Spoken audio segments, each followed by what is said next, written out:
everyone, and welcome to part 2 of our interview with New York Times best-selling author Peter V. Brett of The Demon Cycle.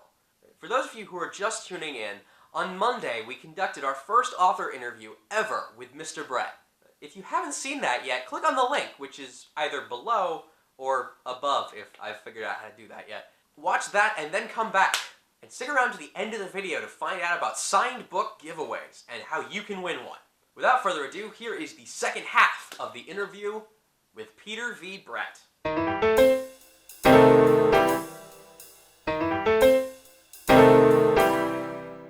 Okay, so continuing on the question of, well, world building in a way.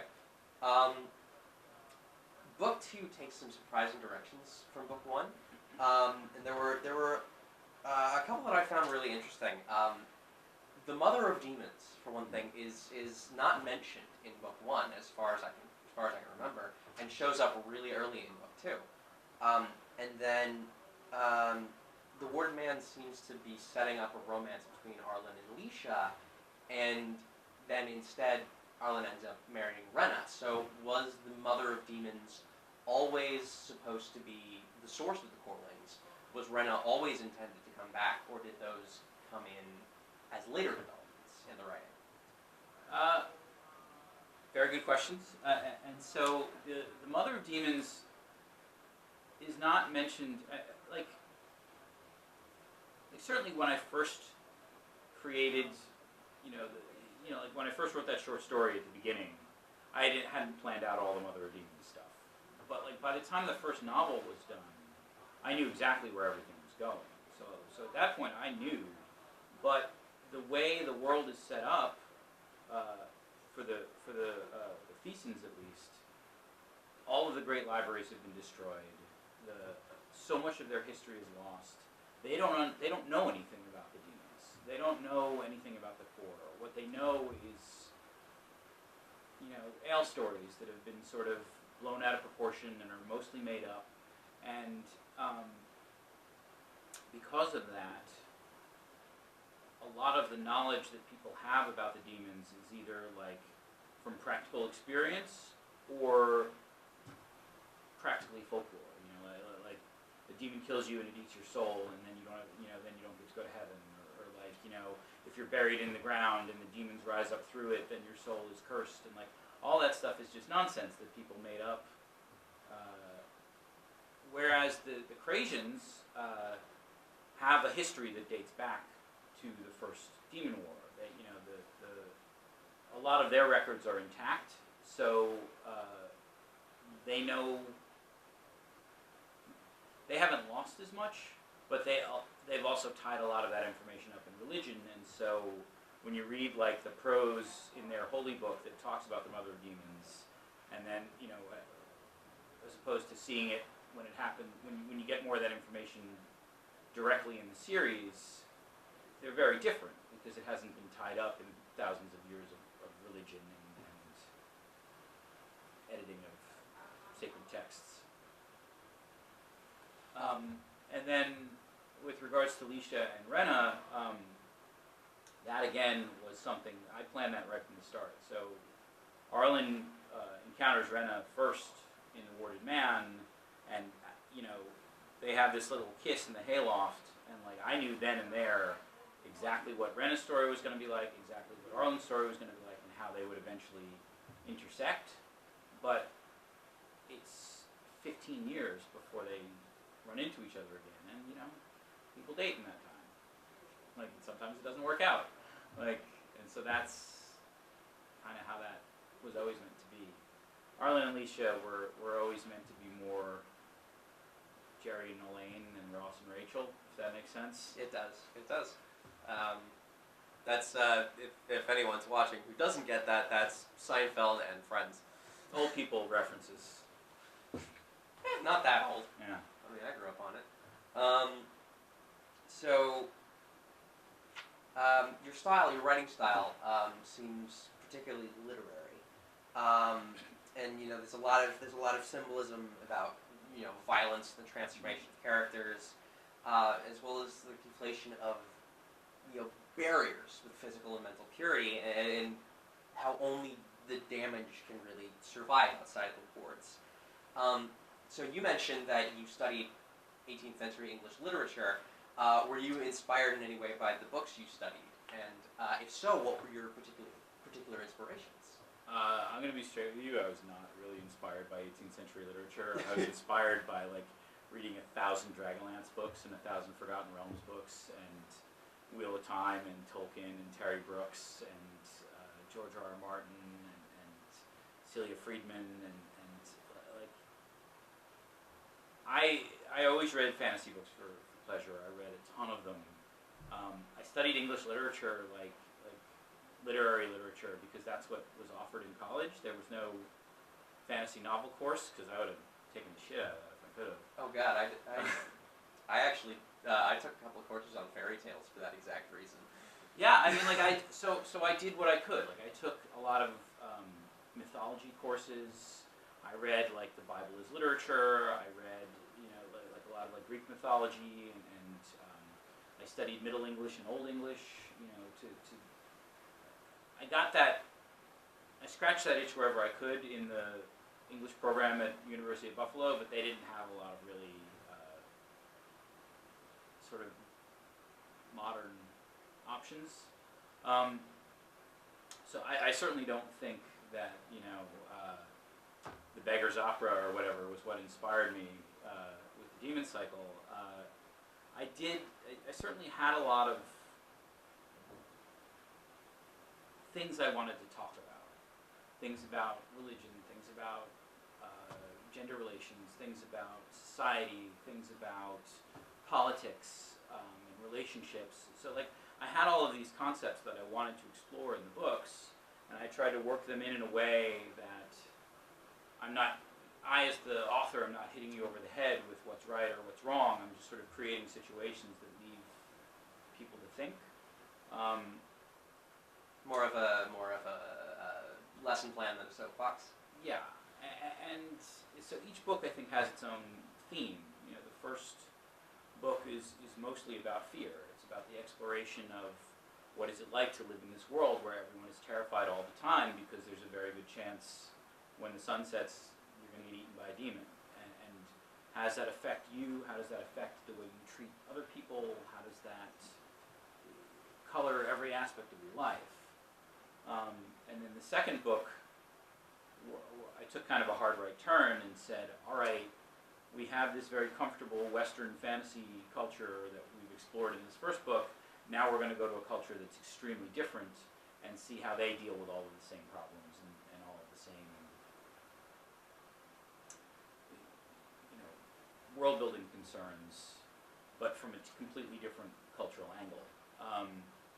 And yet do it in such a way that the characters that you get to know become heroes in their own right and are out to save the world in their own way, so that when these characters interact with each other, you're left with this, there's a weight to both sides of it, rather than just one side, which is what most books tend to do.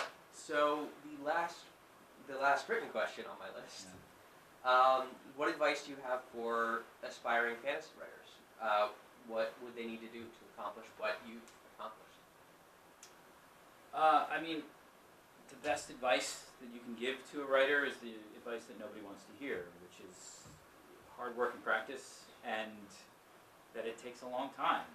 As I laid out before, I wrote 4 books before I was even at a level where I wanted to show it to somebody. And then I had to basically gut that 4th book and rewrite it again before it was at a level where we could try and sell it. So I think that it's accepting that this book that you're writing right now may not be the book that you end up taking to market. And you have to be prepared for that. And you have to be emotionally ready to take something that you love, that you worked really hard on for hundreds or even thousands of hours, and put it aside and take what you learned and write something else. And that's a hard step for people to take. But almost every published author that I know has trunked books like that. And sometimes after you reach a professional level, you can dust them off and reuse them, and sometimes you can't. And I think that is where the new options for publishing and for self-publishing can become dangerous, because sometimes you work really hard on something and you love it, and it's just not good enough, and you can't sell it, and so you say, well, all right, I'm just going to publish it myself because I can do it like that. But that maybe skips over the step of like taking what you learned and working at doing something new that really is your best work. The ease of self-publishing can make it too simple to publish something that's not your best work. That's not to say that there's anything wrong with self-publishing. I know plenty of self-published authors who are amazing and who got their start that way. And if you have the either internal editor or an external editing group that is helping you be assured that what you're doing is at the right level, and just nobody wanted to buy it, then by all means, self-publishing is fine. But I think that it's very easy to skip a step there because you have that option. So I think that it's just be stubborn, keep at it. Remember that like it's a marathon, it's not a sprint. When you're writing a book, it takes a really long time, and sometimes part of that is putting it aside for 6 months and coming back and looking at it again later, and with a fresh eye, seeing its problems, and being willing to rip out a big chunk of it and sit on the subway and write every day to fill it back in.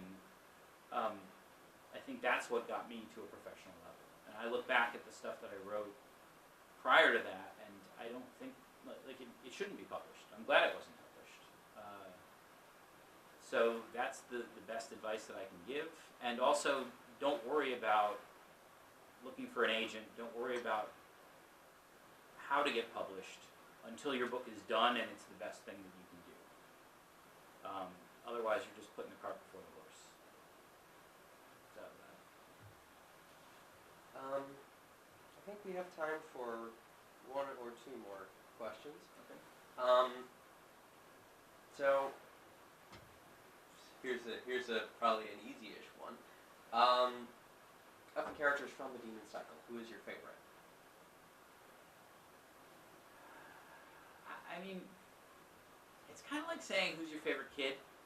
You know, where you almost feel bad like answering the question. But you do have one. So, like I don't have a favorite of the POV characters, because I think in general I love each one of them, because I took the time to dedicate a book to them and really explore each one of their stories. But it's the background characters, the supporting characters, that really bring the story to life.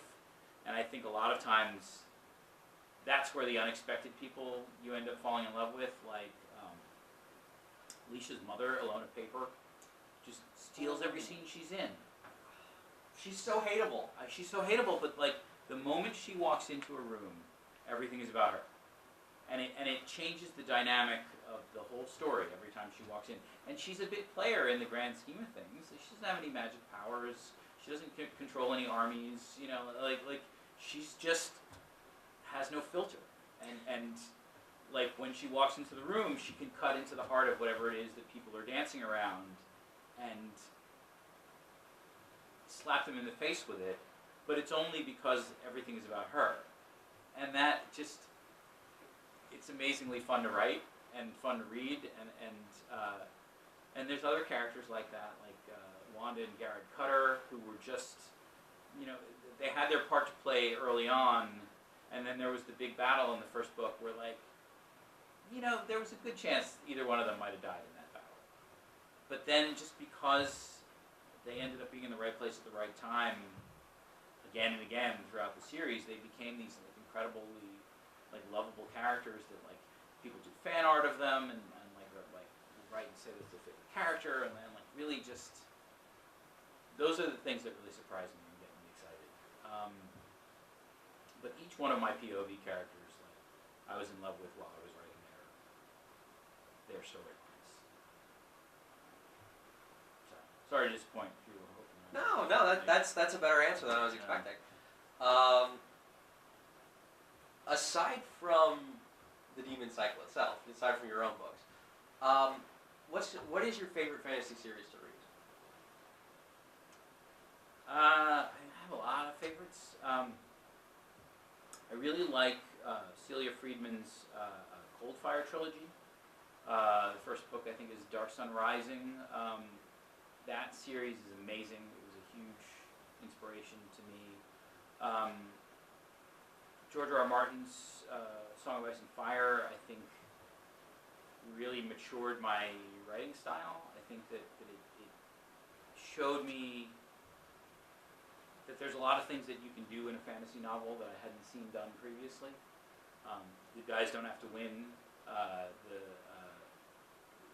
breadth and level of detail in the world can be so much greater than in a lot of other things that I had read.